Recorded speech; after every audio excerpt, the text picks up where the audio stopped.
Youth Tax Project.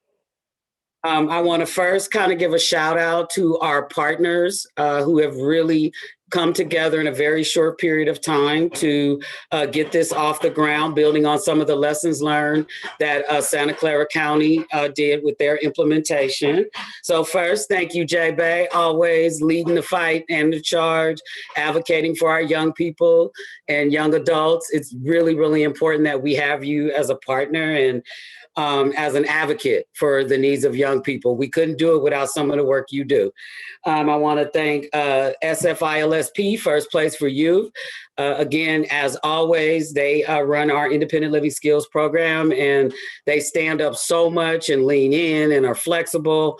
And really want to ensure that our young people have access to income supports, of which this tax project will hopefully give for them. I want to thank the United Way of Bay Area for our little grant money and our stipends, the IRS for training us and coming together and being flexible with the schedule. Last but not least, SF CASA. Again, Erica and the CASA team are always kind of linking arms with us to ensure our young people get the support that they need. And now a new area of work, making sure that they get some additional resources. So thank you for that. And then if we have any volunteers on the call. You know, we couldn't do this project without our volunteer assistants who are going to help with tax preparation. There were several trainings you had to go through. It kind of made your eyes gloss over, I understand. But you are our cadre of folks that are really going to make sure this happens. So I just wanted to kind of start with thanking everyone. So if there's anybody I left out, charge it to my head and not my heart. In terms of how we're going to implement our project. So are there any questions about just the welcome or introductions? Did we want to introduce folks on the call, Anna, or we want to just kind of plug away since we started a little late? I think we can plug away because I think most people might know each other, but also folks have introduced themselves in the chat as well. So that does help us know who's in the room, and we will have time for Q&A as well at the end. So let's go ahead and cover just some of the basic logistics. And since we're a small group, you all can come. We did this as a meeting, not a webinar. You can ask questions as we go through. You can type them in the chat. You can come off mute. You know, this is a meeting where we're here to figure out how to help our young people in our counties get tax filing support, get their money, get all 3 stimulus checks, know what they're doing, have confidence in filing, like just really get their money that they've earned and really help them during this time of pandemic or the recent exits from foster care. You know, there's a lot to cover, so we'll get into that now. But please don't be shy with any questions or just kind of coming off and talking. So we're here to kind of onboard everyone to this new project today. Everyone's here on Zoom. You got in the room. I'm not seeing any technical difficulties, so I'll skip that. But what we are going to do is we're going to cover the background on some of the tax credits and laws that are available to transition age youth. The state credits, the federal credits, how to qualify for those, and how to get free tax help through SF ILSP, whether that young person is from the various counties in our pilot, Alameda, Contra Costa, San Francisco. And I also see some folks in Solano here because some, you know, our Bay Area youth, a lot of them are living in our Bay Area counties, right? They can get a virtual appointment with us. So thanks for joining us. We're also going to cover some specific scenarios that are really common, and this will help some of our volunteers as well as our site coordinators and program or social work staff kind of know how to answer typical questions that foster youth have when they're filing. And then we'll talk about how to prepare and file. And Natalie, at the end, will talk about for our volunteers what they need to do before we start our first official appointments in the next couple of weeks. So we do have some goals of this tax pilot just to orient everyone to what are we trying to accomplish here. First, we will need all of your help disseminating outreach and educational materials that we've made to help young people know that they can do their taxes and have free help. and they can get money. So we also want to increase their total annual income. Our young people in the county are very low income, even though it's highest cost counties in the Bay Area. They're earning on average $8,000 a year, maybe $11,000 if they're former foster youth, but it's really low, very deep poverty. So our number one goal is to give them money that they desperately need. And we do want to establish VITA volunteer relationships. Now, what that is this volunteer income tax assistance site where we do use trained volunteers working and trained by the IRS and through United Way Bay Area's training and support. We are able to have a number of volunteers who will help young people do their taxes with full knowledge of the tax system and laws. The next kind of set of goals is that all of you and your staff, your colleagues that you work with, will understand the basics of this process to get you to an appointment and how to assist young people in a trauma-informed way. A lot of young people are used to maybe rejection, or maybe there's some tax fraud, someone stole their identity and now it's bleeding into this and they haven't gotten their stimulus checks, and it can be really frustrating. So we're here to help them and have them have a positive outcome. And kind of, a lot of undocumented youth that we're serving, they might be afraid to type their information into a government system. And so we can explain that the IRS doesn't share any of that information and it's totally safe for them to do that. So there's just some principles that we're hoping to convey today. We do want to, this is a pilot project, but in the future, we want to establish some county policies so that everyone is supported during this time of year with getting youth to tax completion and boosting their income, which then boosts the local economy. And then we want to document our efforts sort of after the tax season, after we get all these appointments done. We're going to talk about what we learned, what worked. It's going to be messy. It's a pilot. We're learning a lot. It's the first time we're doing it. So we're open to all feedback so that we can establish a program from the start that in future years will improve upon itself and be what our young people really need it to be. Any questions on any of those goals? Okay.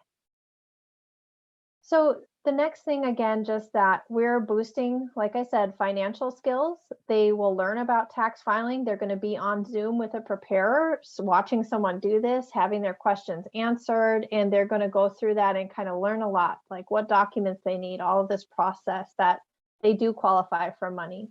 And they're going to learn about how to get help then after they file their taxes with applying for the financial aid. That's easier. Other public benefits are easier to apply for once you have done your taxes.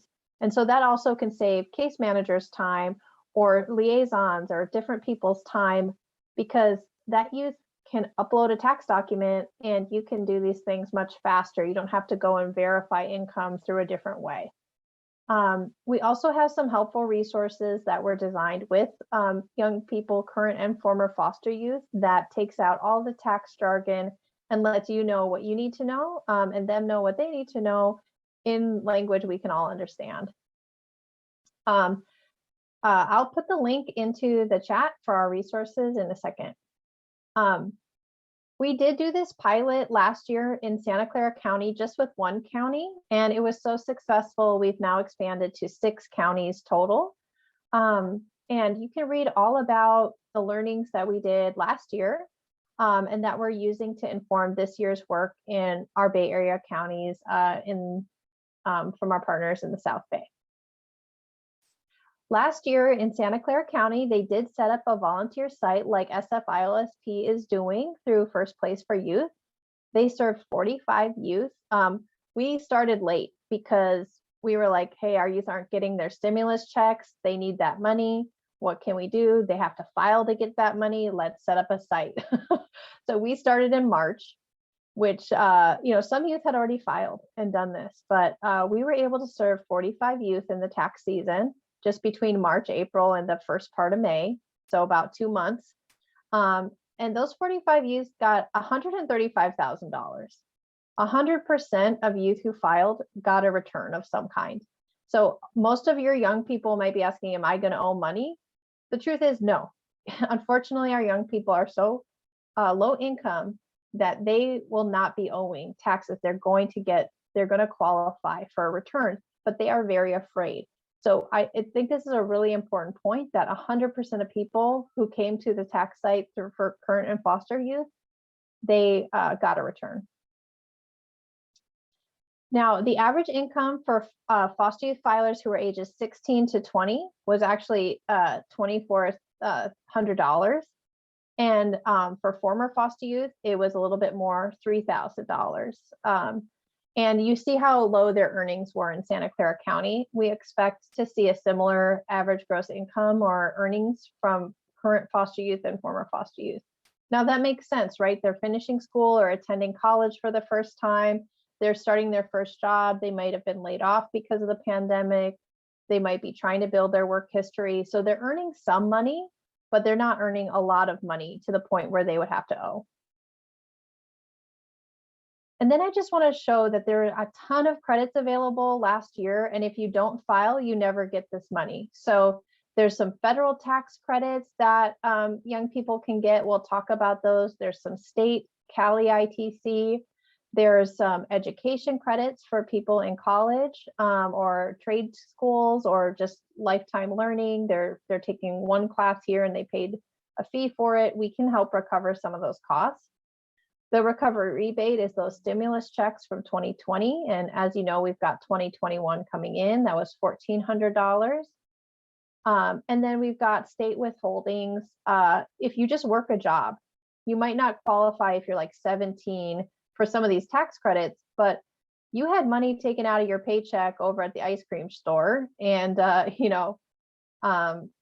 you get all of that back essentially. And the average return for withholdings, as you see here, was $400, because single filers are taxed at a high rate and young people are taxed at a high rate. But when you're low income, you pretty much square that up. And if you never file, you don't get the couple $100 back that was taken out of your paychecks. All right, so I will go through some of those in a little bit of detail next, but that's just the high level, like just to show you there's a lot of money available and to help young people understand that. So why are we doing this year? Particularly, there's even more money on the table this year for young people. Specifically, our 18-year-old foster youth and youth experiencing homelessness can qualify for the federal earned income tax credit for the first time, up to $1,500 if they're single with no children. If they have children, it's thousands of dollars more. Up to 3 children, it's $6,728. So pretty much any young person who is a parent, we want to have like 100% of them have an appointment with our site, because there are thousands of dollars on the table for these young people. There's a little box that we as volunteers have to check for those 18-year-olds to show that they were in foster care on or after age 14. It's box 27A, and I'll show a picture of what that looks like later on. But it just is like an EITC box. And so if people go on TurboTax or something and pay to file, and they might miss checking that box because they might not be prompted to do so. So all of our volunteers are going to be told to do that and double check that at our site to make sure that we're maximizing this. Now, anyone 19 and older, they also can qualify for the first time this year. And they don't have to necessarily check that box because they'll qualify just on age and their circumstances. So $1,500 is a big deal. And there's some income thresholds, but as you see, because our young people's average earnings are so low, this up to amount, most of them are going to get pretty darn close to $1,500, if not the full amount. So that is basically another stimulus check that they would receive if they file their taxes. So the California state has their earned income tax credit on top of the federal one. So if you file both federal and state returns, you also can get Cali ITC. So transition age youth qualify since 2018. Parenting youth get an extra $1,000 for anyone who has a child under age 6. Now, most of our young parents, their kids are that young and would get this extra $1,000 if they file. And then in 2020, so for undocumented youth that we're working with, they now qualify for Cali ITC. So if they've never filed before, we can actually help them with both 2020 and 2021 returns, and they can get all of that credit for both years. Now, this credit is a couple $100 if you're single and a couple $1,000 if you're a parent. Sorry, you can be a single parent. I meant like if it's just you, not a head of household or not having children. So if you have no children. I don't think I need to really cover this. You all are dealing with the pandemic day in and day out with our young people, but it's just a nice reminder that this is one benefit that can actually provide immediate relief. If they use direct deposit, they get money in their pocket within 10 days. You know, there's not a lot of ways I can spend a Saturday to sit down with 4 youth and have $10,000 turned around in their pocket. It's, as a volunteer, it's a really good use of my time. For them, there's not a lot they can do in an hour that would earn them $2,000, $3,000 in 1 hour. So, you know, it's worth our time and they need this money. So with that kind of background, I just want to cover some technical details about the credits, because you all might field these questions and I want to point them out to you and then point to our resources where you can just kind of copy and paste the right answers or use it in your communications or have them read this themselves. So I'll just talk about that money in more detail. So like I said, the federal earned income tax credit is a range between $1,500 to almost $7,000, depending on that individual's circumstances. The child tax credit, you do not have to earn any money. So you could have $0, file your taxes and get $3,600 per child. Again, for our parenting youth, we need to make sure they're getting to an appointment. The federal stimulus check, there were 3 distributed. In 2020, the first one was $1,200, an additional $1,200 for having a child in the household. And then the second round was $600 with more money if you had a child. And then the third was $1,400. So if you have a young person on your caseload who missed all 3, you'd want to have them sign up for both doing their 2020 and 2021 taxes this year. We can get all 3 of those to them. That's a big refund. Now the state credits, the California Earned Income Tax Credit, like I said, it's a little bit lower if you don't have children, $255 up to $3,000 if you do have children.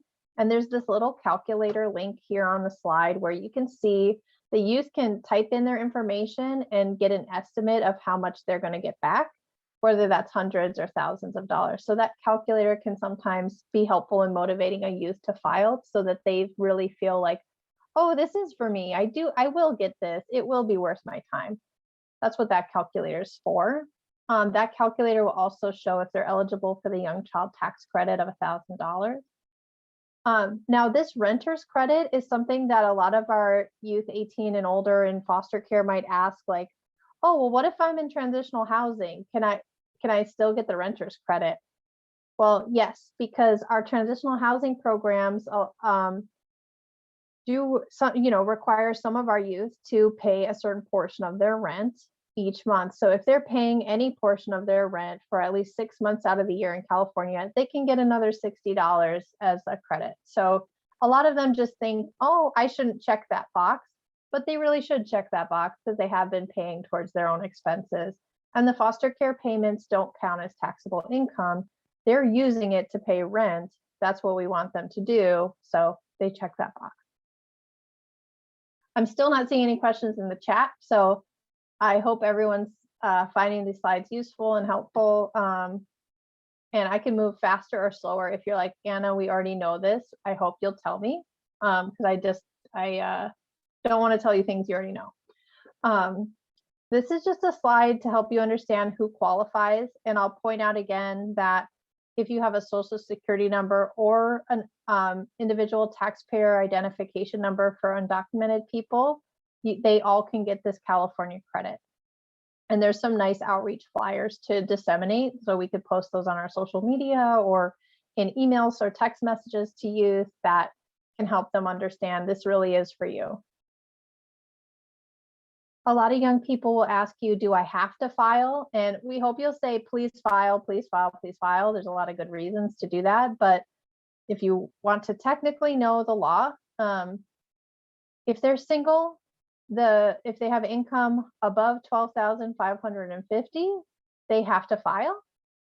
That includes any scholarships for higher education. So a lot of our young people may have earned a couple $1,000s and then gotten a couple $1,000s from their higher ed, from financial aid, and so they would have to legally file. That doesn't mean they're going to get taxed on any of that. It does mean that they have a total gross income above the threshold.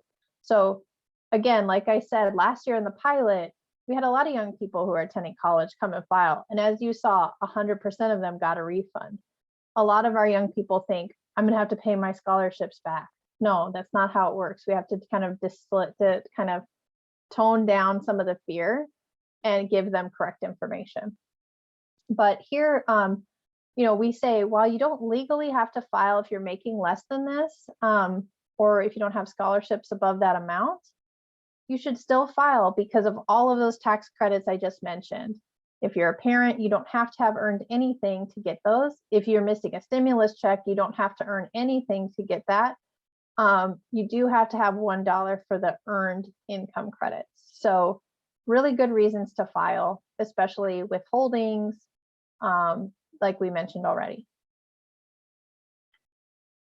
Another good thing, I just wanted to put this out there. There's some phishing and scams going on between both the FTB and IRS, and I'm sure you've all either gotten that email or gotten that phone call. They're pretty popular right now, but this is what the actual FTB logo and issue looks like. And any official letter would come on FTB letterhead.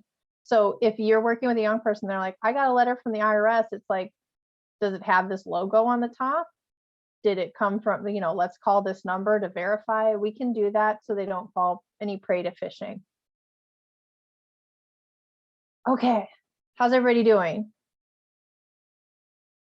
Should I keep moving through? Just looking if there's any questions. All right. So this next part is TAY specific situations. So in this guide that's on our website, it actually will have all of these answers. So you don't have to take notes or memorize what I'm about to say or replay this recording even. You can just go to our guide. But we walk through specific scenarios. So as I mentioned, with immigration, there are some credits that are available if you live in the United States for more than half of the year and you're a US citizen, or you have legal documents to work here. You can qualify for some of the federal credits. And if you're undocumented without legal papers to work here, but you're working here in California, you get those, you still get those California credits. The next specific situation that's really common for our youth is student financial aid for college. Now, there's certain tax credits up to $2,500 back for the American Opportunity Credit for students, where if they actually get a form in their financial aid, and you have to do a little bit of simple math as a volunteer when you're doing your taxes, where you take the total amount of the scholarships received, and then you have to subtract how much tuition was paid, and then you subtract how much you paid for books, supplies, and materials. And not all of that will be reported necessarily on the 1098-T tuition form. You might have bought a laptop or a Netflix subscription for your film class, or you might have bought scrubs as a nurse, or you might have bought art supplies for your art class, or what have you.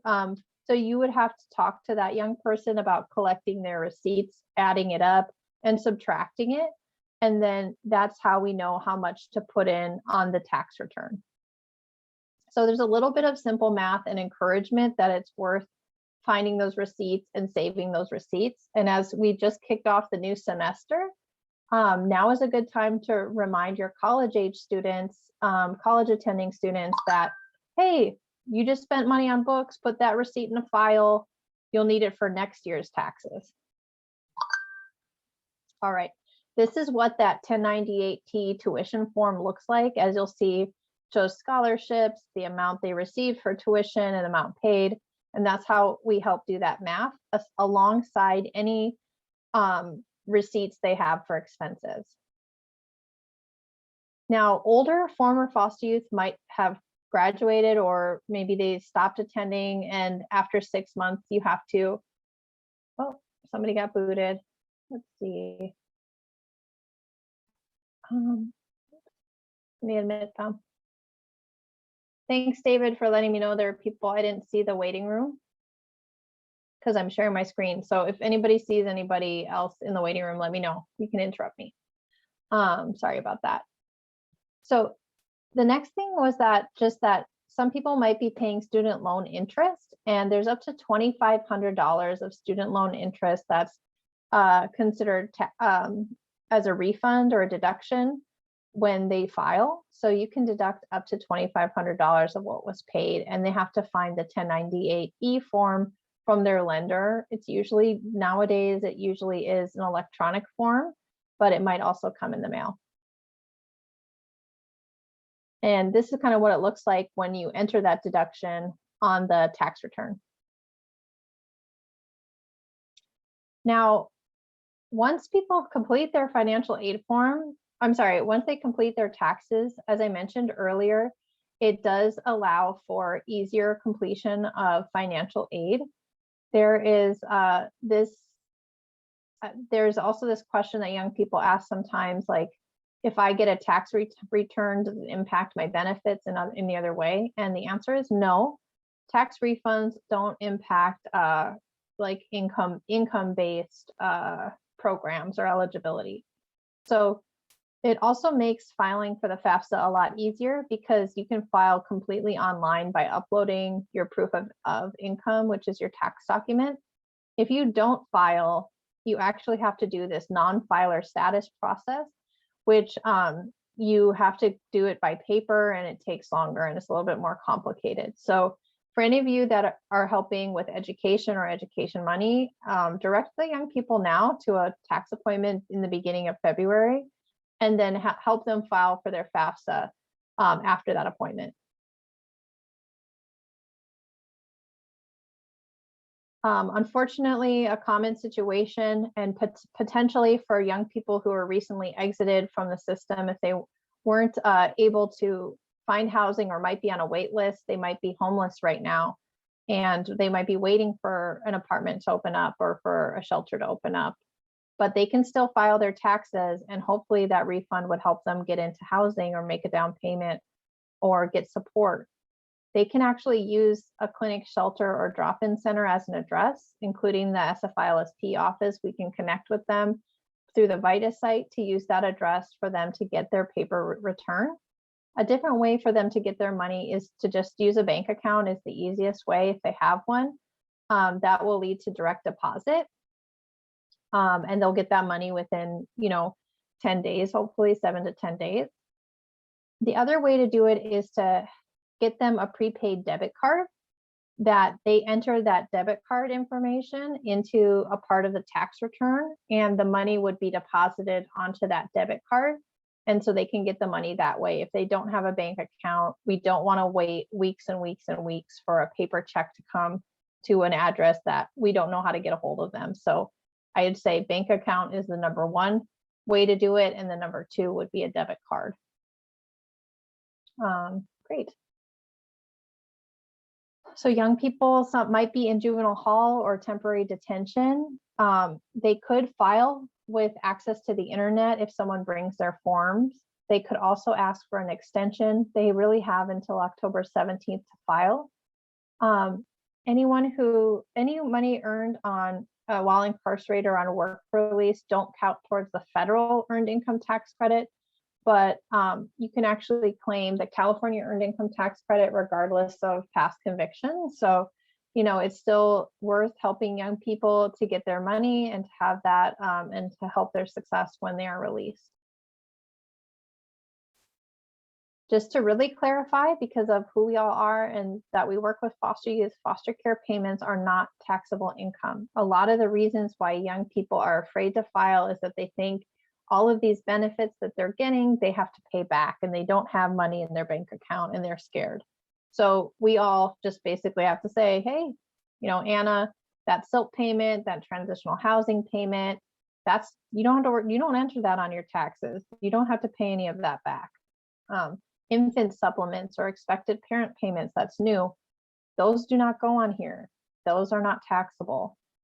In Santa Clara County, and I know San Francisco is starting this now, they had this universal basic income payment going out, and that was set up in a way so that it wouldn't be taxable. And hopefully in the new pilot, San Francisco, I know, Robin, you're already working on doing that so that it doesn't count against them when they file their taxes. Any gift cards or stipends from ILP that's provided, that is not something they have to report on their taxes.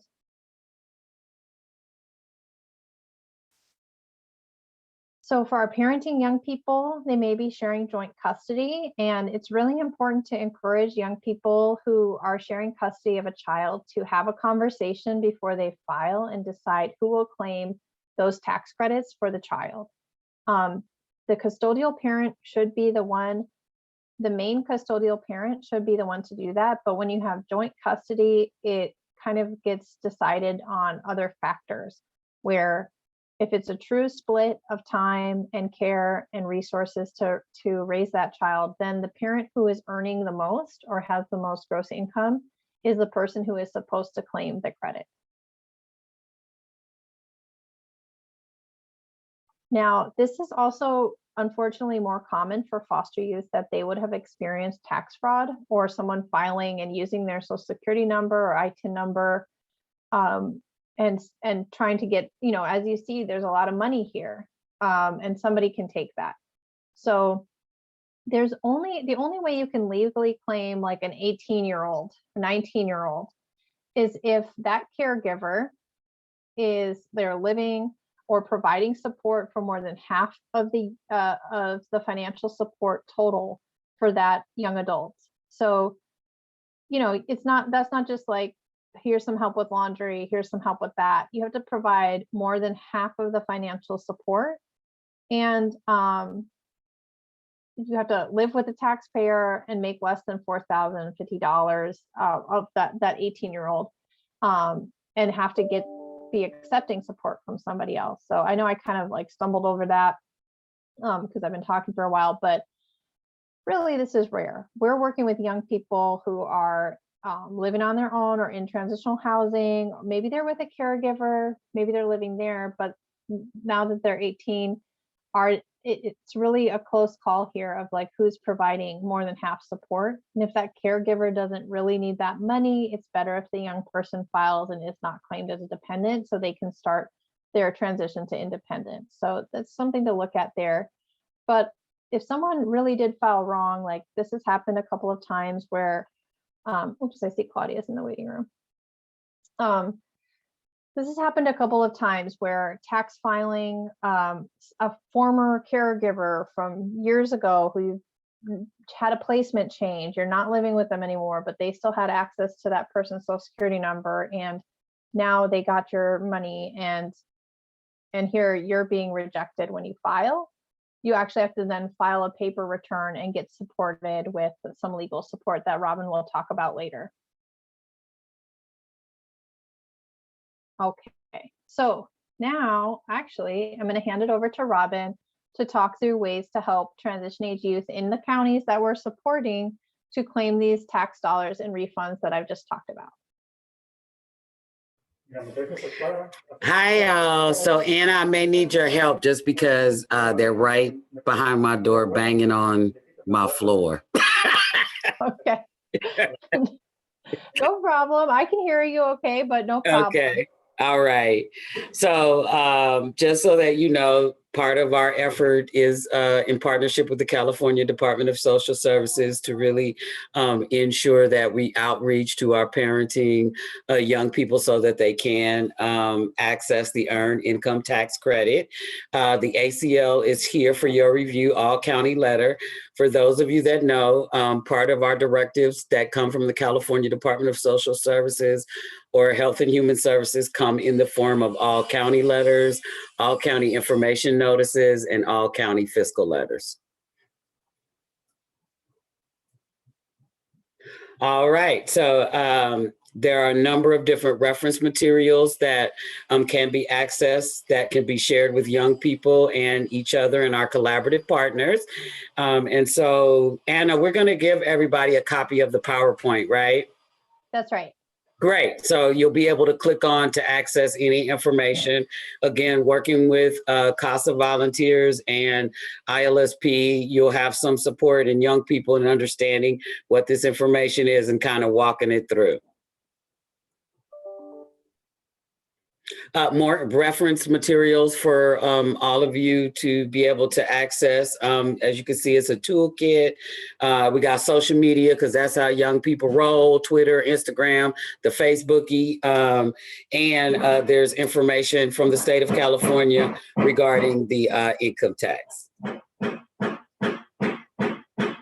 And then finally, as always, a very user-friendly checklist that's available to kind of be able to walk young people through so that they understand what's going on and what's happening, and that they feel comfortable completing their taxes. We know that there's a lot of misinformation, as Anna talked about, in terms of who can file, what income is counted, that kind of thing. So this really will assist all of us in working with young people to understand the importance of filing taxes and also what it means for them being a foster youth.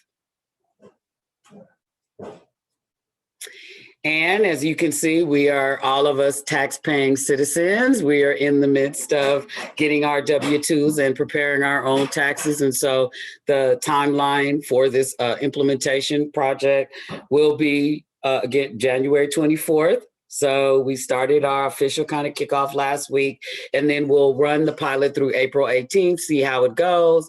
And then from there, figure out if this is something we want to do on an annual basis. And so that'll include outreach to all of you. Thank you for those of you that joined. I know it was a short notice that I sent the information out.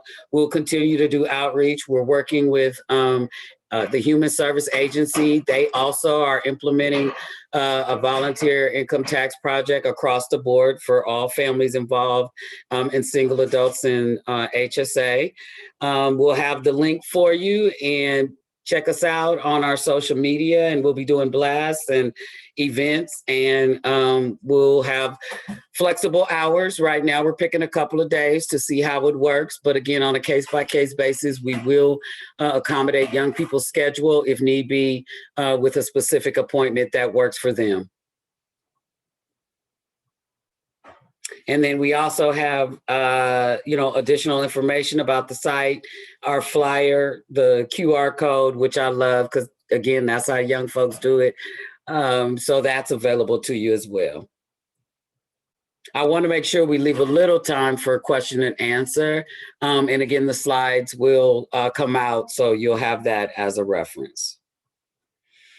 And finally, last but not least, this is part of our financial literacy. You know, we have a couple of pillars that we work with: education, employment, financial literacy, housing, supportive adult connections. And all of these activities are really important as we support young people who transition to adulthood, as I call it, adulting 202A.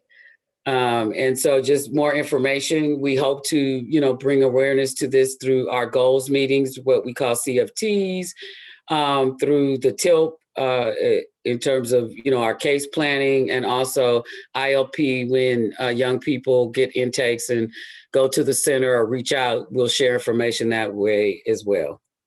And you should see some of this on the monthly calendar. Go ahead. Finally, because all counties are required at age of 14 to do foster youth credit reports, we run credit reports annually for all of our young people in San Francisco. My team assists with that. Jeff Nagai and Claudia Ayala, we go in one by one and we upload credit reports so that our STU, PSWs, protective service workers have that. And we're required every year to run those reports, walk through what that credit report says. And if there's assistance needed with identity theft or other fraud, we partner with Balance. We also can reach out to our dependency attorneys who support our young people. And Bay Area Legal Aid is always a great asset to have and work with our young people if we need that support as well. And then we'll be having some literacy classes. Again, ILSP, First Place for Youth, puts out a monthly calendar that lists all of the virtual workshops, you know, with the Omicron surge. While they're open on Mondays to do, you know, some support, we're still kind of doing a hybrid schedule, but feel free to reach out or go to the website to learn more about the tax literacy classes and other great activities that are being offered by First Place for Youth. And I'm talking fast as I hear the hammers in the background. All right. And so, again, what we understand from this is that we can retroactively collect stimulus checks for our young folks. And we want to kind of work in earnest to see what we can do to increase the income of our young people through our volunteer income tax assistance program. And finally, Anna, do I turn it back to you? Yes, thank you so much, Robin, for all that you're doing and your support. And I like the hammering. It's like hammering the agenda. Yeah, and it looks beautiful. I got to send you guys pictures. I ripped up the carpet. It's all about laminate and hardwood. So I just want to give a moment for like county staff and partners to ask some questions before we move into some reminders for our VITA site volunteers. But if you all have any questions about any of this information, that would buy me some time to put some links in the chat for you all. I do have a question. I know you said that if they receive anything from ILSP, it's not taxable. Is there a number threshold that range true for? Like if it's above a certain amount of support, does it then get taxed? I think it matters if it's considered a gift or if it's considered earned income. So if they're doing work and you're paying them with a gift card, or if you're paying them to do some like actual job, that's treated differently. And up to $600. After that, after $600, you would send them a 1099 for their earnings, and they would enter that in the tax document for work. But if it's like, here's an incentive to come to this class like we did for our ILP tax class where they're like $50 on Uber Eats or something, no, that's a gift. That's not earned income. So if you're actually saying, will you come speak as a panelist on this webinar and do work for us, and you're paying them that way, that adds up. And they could use that gift card as like $1 of earning to qualify for the credit. So the distinction is really like, is it an incentive or a gift, or is it work? So think about it that way. And then does it matter whether it's in the form of a gift card or if it's in the form of, say, a check? No, it doesn't matter. Again, if it's work, that counts as earned income. But again, do they have to file if they haven't made $12,000? No, they don't. But do they want to because they can claim those credits? Yes, they do. So they would add that $50 gift card as other earned income. And we would help them do that at the VITA site. So you could tell them, hey, I know you didn't have a job this year, you got laid off. That's okay, because remember you did that, you came and spoke at our event and you worked for us and you got that one gift card. You can count that and then you'll get this $1,500, you know? So that's kind of how I would talk about it with young people. And that's a good question, Bella, because that always comes up. And so the resources that you all provide are really considered incentive or basic safety net gifts to them. And there's no employment or other kinds of strings really attached to it, other than we want them to take advantage of all the great resources that are offered at ILSP. We do 1099s for rent payments, but if it's emergency rental assistance, kind of like the stipends we're doing, that's not taxable. So good question. And I'll show you, Bella here, that this link that I put in the chat has a link to our guide, our checklist, a summary of how tax filing can benefit foster youth, we're having our social media toolkit is almost finalized in design. It'll be done by the end of this week. And then we just did a webinar this morning that's going to be recorded, and the link's going to be put up here later today. And then we have that previous resource. So all of that, like this guide and this checklist, kind of walk through a lot of those questions, like I said. Any other questions? We'll keep going after any questions now for some advice for our VITA volunteers that we're recording this presentation for. But is there any other questions I can answer for you now?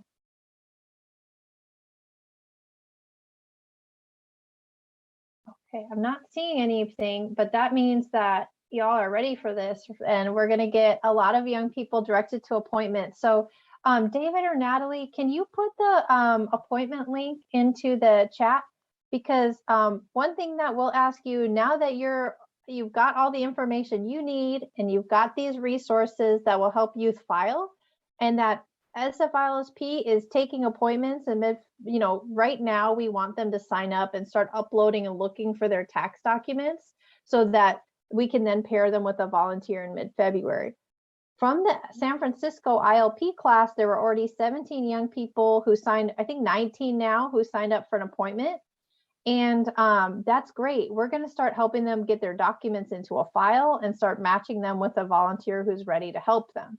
But we have a much higher goal. We want to serve 160 young people across these 3 counties within the tax season, so between now and June.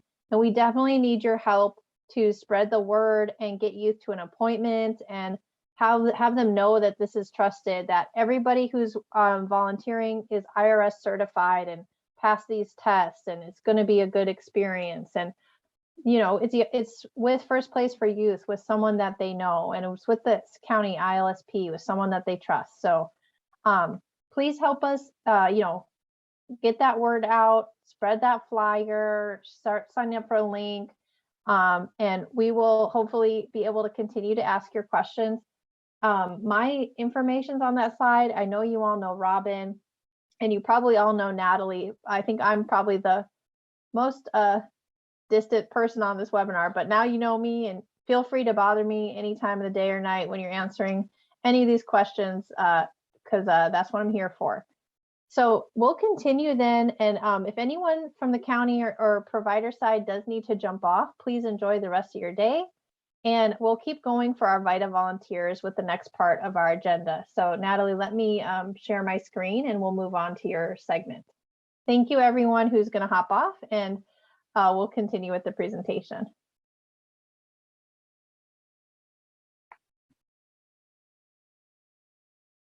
All right, so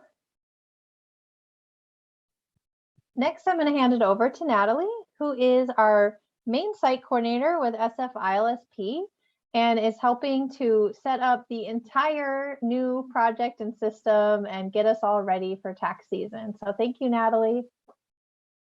Thank you for that intro, Anna, and thank you, Robin, for presenting that part of the presentation. All right, well, first of all, a huge welcome and thank you to all of our volunteers. We are so excited to work with you, and we appreciate the time that you are taking to be here and support our current and former foster youth with their taxes. So like Anna said, I am the SF ILSP site coordinator, and I will be presenting on things that I will be going over everything that you need to participate in this project. Next slide, please. So just an overview on what needs to be done before the volunteers can meet with the young people. And so this is what I'll be going over: the IRS certification and agreements, scheduling, securing your virtual device, and securing all these other website logins. Next slide. All right, so the first step is to complete your volunteer file. All the certifications need to be emailed to me at this email on the screen here. The first one is the Volunteer Standards of Conduct certification, intake and interview, the basic or advanced or qualified experience volunteer certification. So just one of them, not all 3. and the volunteer agreement. The volunteer agreement, to finalize it, I have to do a video call with each volunteer and confirm the ID and ask some clarifying questions, and then I can sign it and that form would be complete. And step 2 is scheduling your volunteer date and time.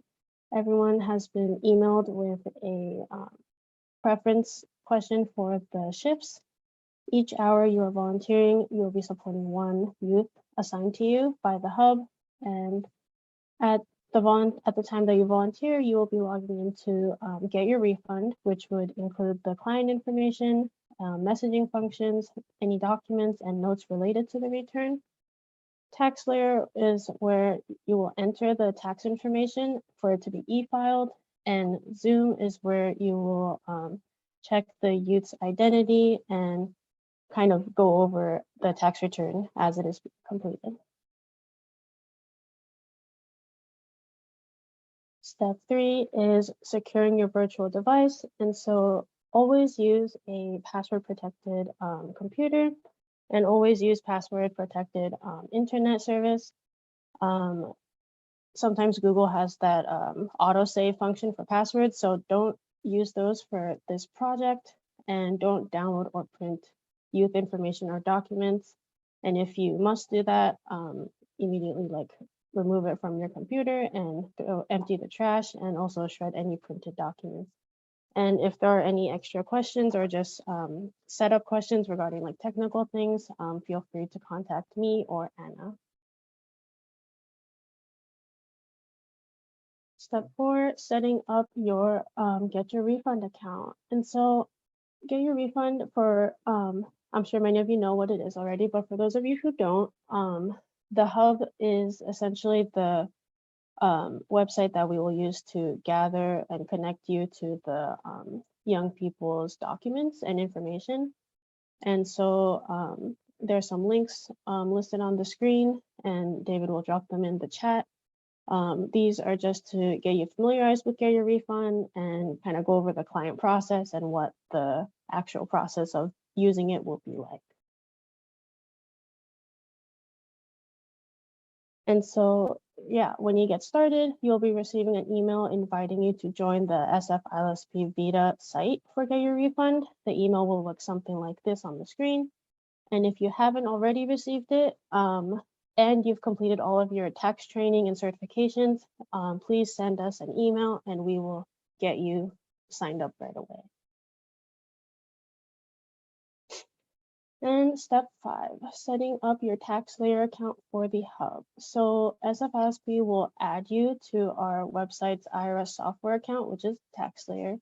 And so we will provide you the account login and password, and please save those in a secure location for yourself. And this, to specify, this is the system that you will use to enter the tax filer's information for e-filing.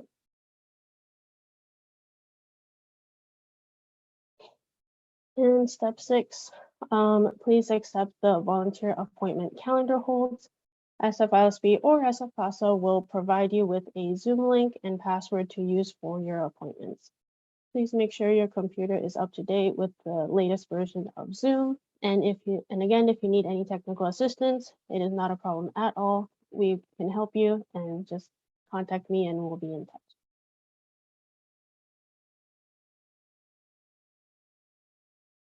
And just to go over, I am not the only site coordinator. We also have the lovely Erica, who is the site coordinator for SF CASA. And if you have any questions, specifically like IRS related, then Raquel is someone you can get in touch with.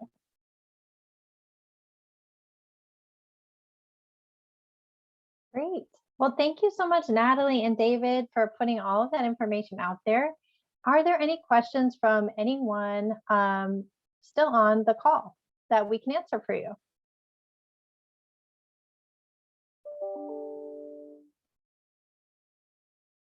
Okay, I'm not seeing anything in the chat, but we'll just give it another second while we wrap up here. But like I said, Natalie is here, David's here, Erica's here. We're all here to support. And I don't know if, there's anything else that you need, just please reach out to us, and here's all of our emails.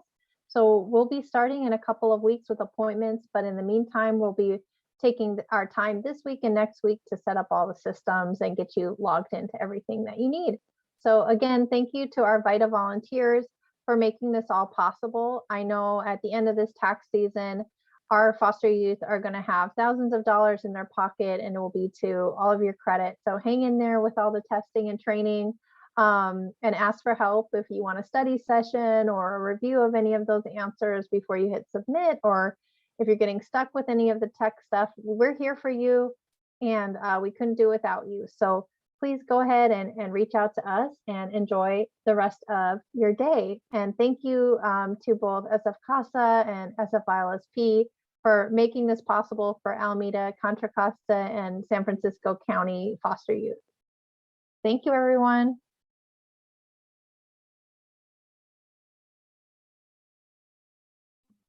Thank you. Thank you. Yes, thank you.